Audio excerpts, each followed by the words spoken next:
بسم اللہ الرحمن الرحیم۔ پیارے بچوں، السلام علیکم۔ 11ویں کلاس اردو نئی کتاب 2025-2026 سبق نمبر 6 ایک استاد عدالت کے کٹہرے میں۔ آج ہم اس سبق کا آسان خلاصہ پڑھتے ہیں۔ ایک استاد عدالت کے کٹہرے میں اس سبق کے مصنف ہیں اشفاق احمد۔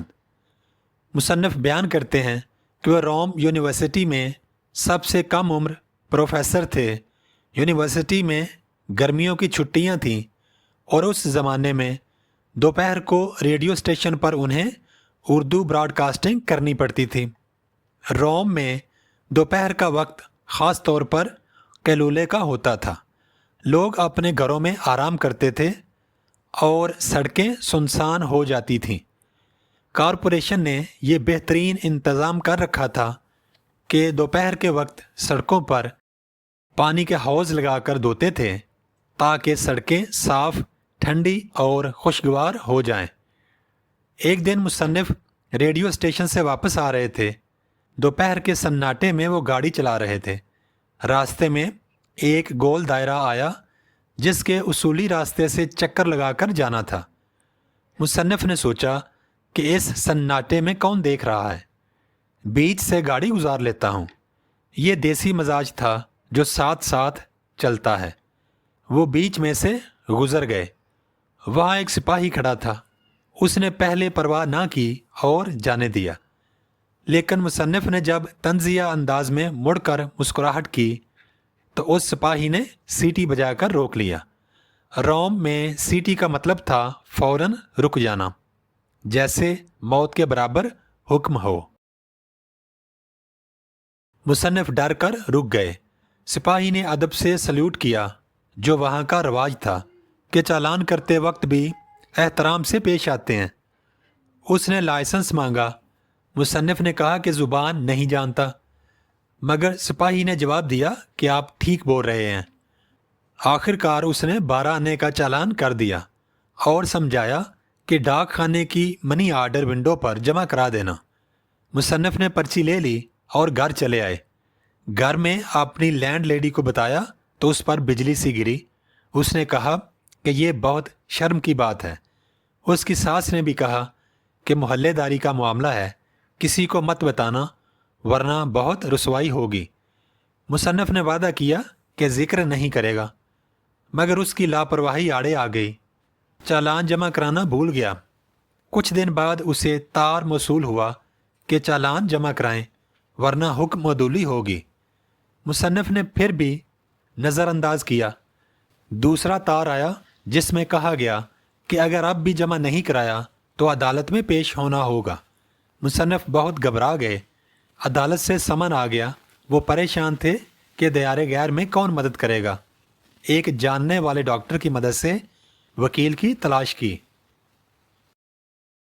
وکیل نے مشورہ دیا کہ خود عدالت جا کر معافی مانگو۔ مصنف پیلس آف جسٹس پہنچے، جو بہت وسیع و عریض عمارت تھی۔ وہ تھر تھر کانپ رہے تھے۔ انہوں نے کٹہرے میں کھڑے ہو کر عدالت کے سوالات کے جوابات دیے۔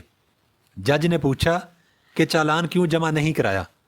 مصنف نے اپنی غلطی تسلیم کی اور کہا کہ قانون سے واقف نہیں تھا۔ جج نے کہا کہ اس حکم عدولی سے عدالت کا، پولیس کا اور عملے کا وقت ضائع ہوا، اس لیے سخت سزا دینی ہوگی۔ پھر جب عدالت کو معلوم ہوا کہ وہ پروفیسر ہیں تو عدالت میں اعلان کیا گیا، ٹیچر ان دا کورٹ۔ سب لوگ احترام سے کھڑے ہو گئے۔ ان کے لیے کرسی منگوائی گئی اور جج نے کھڑے ہو کر معذرت کی۔ جج نے کہا کہ استاد وہ ہستی ہے جس نے ہمیں قانون اور عدل سکھایا ہے، اور ان کے احترام میں ہم سب سر جھکاتے ہیں۔ جج نے افسوس کے ساتھ کہا کہ قانون سب کے لیے برابر ہے، اس لیے ڈبل جرمانہ یعنی 1.5 روپیہ کیا جاتا ہے۔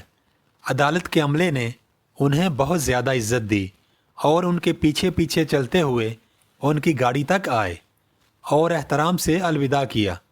گھر آ کر مصنف نے محلے والوں کو یہ واقعہ سنایا تو سب خوش ہوئے۔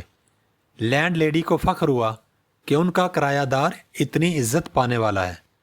مصنف نے سوچا کہ شاید اب تنخواہ بھی بڑھے گی، مگر ان کی یونیورسٹی کے ریکٹر نے کہا کہ یہاں پروفیسر کی تنخواہ وہی ہے جو پاکستان میں ہے، البتہ عزت بہت زیادہ ہے۔ روم میں استاد کو سب سے بلند مقام دیا جاتا ہے، چاہے وہ مالی لحاظ سے کمزور ہو۔ ریکٹر نے سقراط کی مثال دی کہ وہ کھنڈروں میں ننگے پاؤں تعلیم دیتا تھا، مگر سب اس کی عزت کرتے تھے۔ مصنف کہتے ہیں کہ اصل کمال یہی ہے کہ دولت کم ہو مگر عزت زیادہ ہو۔ استاد کا پیشہ مقدس ہے اور مہذب قومیں استاد کو سب سے زیادہ احترام دیتی ہیں۔ روم میں قانون کی سختی بھی ہے اور استاد کی عزت بھی، اور یہ معاشرہ کی عظمت کی دلیل ہے۔